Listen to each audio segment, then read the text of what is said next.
condition make it a center stage for you. In other words, they're saying don't let the condition of that loved one be all that there is to your life. They're a part of your life, but don't let your life dwindle down. Don't stop doing the things that you love to do. If it's if you don't go but to a movie once a month or a movie every week or one day a week, then continue to do that. Continue to live your life, even though it may be hard. And it's sometimes, and most of my friends say it's difficult to do, but they find the time to do something outside of the home or the living facility that they're in. And it helps them to keep going. It helps them to have and see a new perspective in life.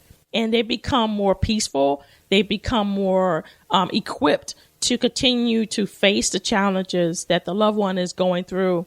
And you're more able to be more patient with that, with your loved one as well when you take the time to refresh yourself. Another tip they have is love, honor, and value yourself. And it said, you're doing a good job. You deserve quality time just for you. Like I just said, watch for signs of depression. Get professional help soon rather than later. And sometimes when depression comes, it's sudden. It's that little sudden, little things. You will know when you don't want to go anywhere. When someone offered to help, you don't want any help. You stop going outside. You don't want to answer phone. You don't want to eat. You don't want to sleep. And you want to just stay right there. That is an alarm to get help. And if it's professional help, that's a plus. If it's someone in your family you can reach out to, someone, a friend of yours or a neighbor that you can reach out and say, hey, I need help. I don't know what to do. I feel like I'm going to lose my mind or whatever the case may be. These are tools that you can have that will equip you to continue to live life, continue to be at peace with what you're doing, as well as be there for the person that you are taking care of. Another tip is to educate yourself about your loved one's condition. Be prepared for unexpected situations is empowering. And sometimes we don't feel that it is empowering knowing everything, because some of us feel like we can't handle everything that we know about the one that we're taking care of or the sick family member. But I can remember being with my dad.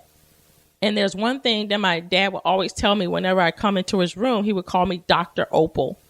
And the reason he called me that was because every time I came in, if a nurse wasn't in that room, I went to the nurse's station. I wanted an update. I want to know, what did the doctor say? I want to talk to the doctor. When you think the doctor coming in? How is my dad? Did he eat?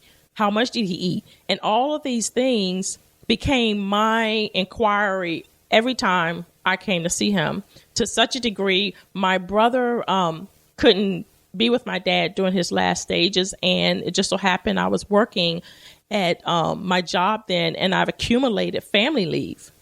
And I put in my family leave because it was told to us that our dad will not be here no more than 3 months. So I took all my family leave.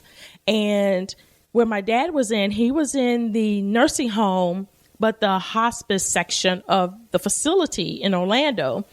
And in there, they had a family room. In the family room, they had a couch. They had, television and pull-out sofa, coffee, everything that you would need to kind of keep, for visiting, or if you want to relax and stay overnight. And so I did that. I went, picked up my, packed my clothes, came over, and that's where I stayed every day, except for one day when me and my mom was switched one day because she was up in age. She couldn't stay as long, and we didn't allow her to stay no more than one day. And I can't tell you how vital, how important, what a blessing it was to be able to do that for my dad, to be there with my dad, because it helped me to see what he was being treated for. It helped me to see how he was being treated. Because one thing I learned by being around and being in and asking questions and finding out things, the doctors and the nurses, they really want to tell you. Most of the time we don't want to ask, but they are ready. They want you to know what's going on, and they're eager for you to ask questions. So don't feel like you can't ask them or you can't mention something or, you can't touch them. No, they really want you to know, and they really want you to be fully informed. So this is a great tip that I really encourage any person who is caring for someone, or whether it's your loved one or a friend or a family member, to really get into the care for them. Really ask questions. And so during that time, my dad was in the hospital, like I said before, and I would just continue to ask questions. And that's how he gave me that name, Dr. Opal, because no matter what time it was, no matter when it was, he had to have testing. I want to know, what's the testing for? How long would the testing take? Because my dad had a pacemaker, and his pacemaker during that time wasn't really working properly because it's been in there for so many years. And I wanted to make sure, okay, is he going to make it through? Is he able to make it through? How heavy is the surgery?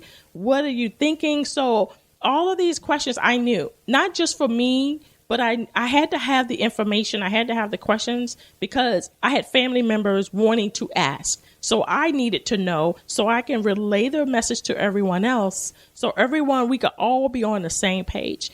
There wasn't anyone that didn't know anything wrong about my dad that I didn't tell them. We all knew what was going on.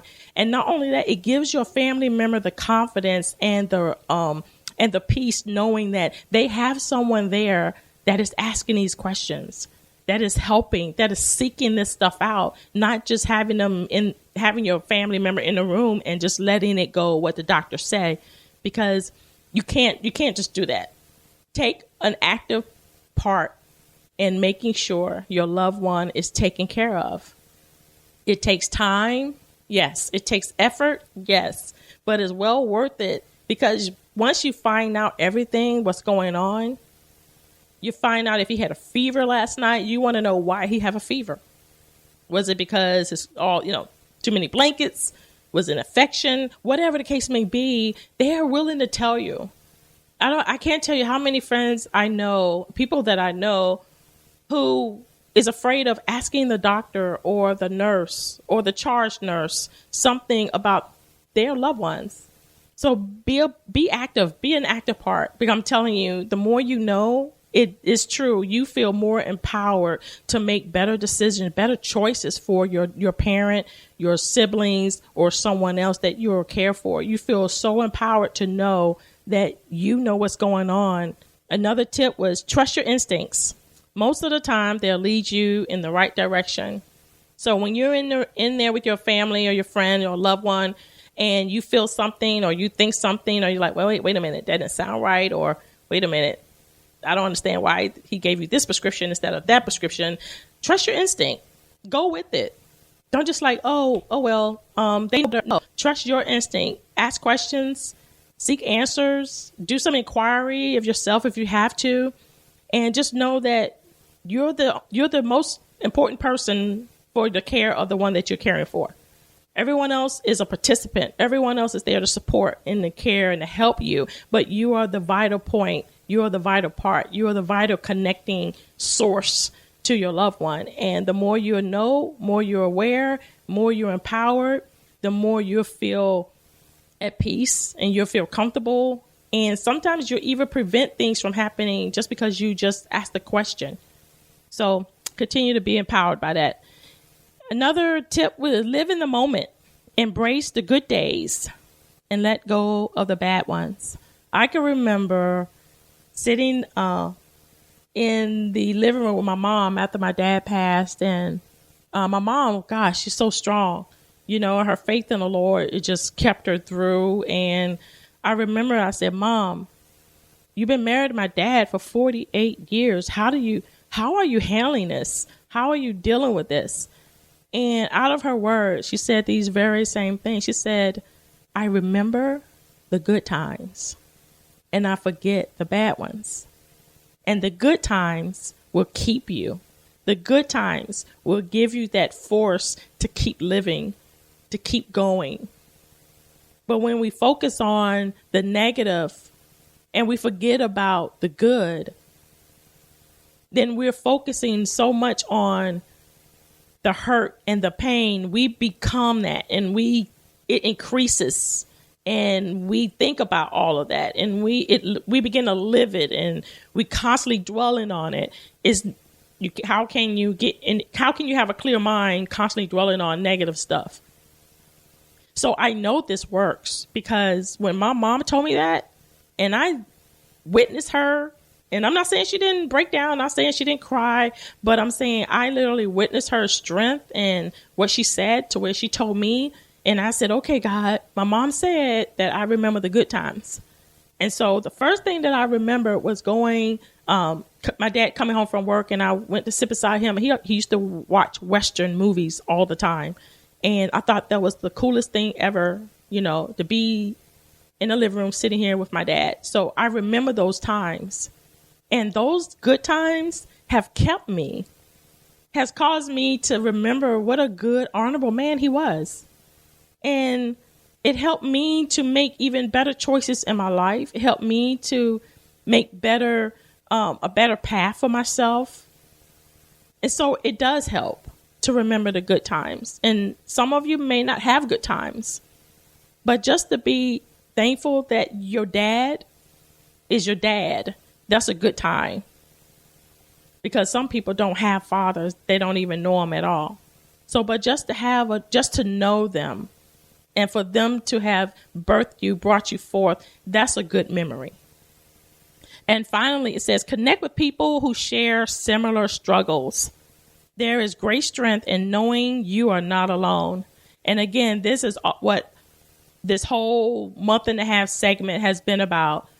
The resources, the services, the information, informing you, letting you know that there's places you can turn to, that you are not alone, that you don't have to go through this alone. You don't have to go through this alienating yourself, putting all the pressure on you, that there is hope, there is help. And the only thing that's preventing is you not willing to accept the help. But I encourage you today to accept the help, to seek out the information that is available to you, even beginning today with the VITAS Healthcare. Seek out what benefits, services, programs, where do they fit in your life with the caregiving that you're doing, or the caregiving you want to give to the information you want to give to another caregiver. It may not even be you. You may have a friend who's going through so much with their family members or a loved one that they don't know these services are available, but guess what? You know, so you can pass it on. And isn't that what we're all supposed to do, is pass the information on? So I want to give you the contact information so that you can call VITAS and get in contact with them and ask them any other questions that I didn't cover. It is www.vitas.com. That's VISTAS.com. Or you can call 1-800-582-9533. Now, this is a national number, so you can just call that number, tell them what location you're in, and they will direct you and connect you to the right location where you're living in. And I pray that the information that I provided for you today didn't just be something that you heard, but it was just a blessing to you, that it really impacted your life, and it will help you to know that you're not alone, and it will strengthen you to get the help that you so desperately need. And I just want to thank you all for being caregivers. Thank you for all the programs that is out there. And I know that VITAS is going to be a blessing to you in your life. Thank you for tuning in to Live with Nisi. I am your host, Opal Bailey.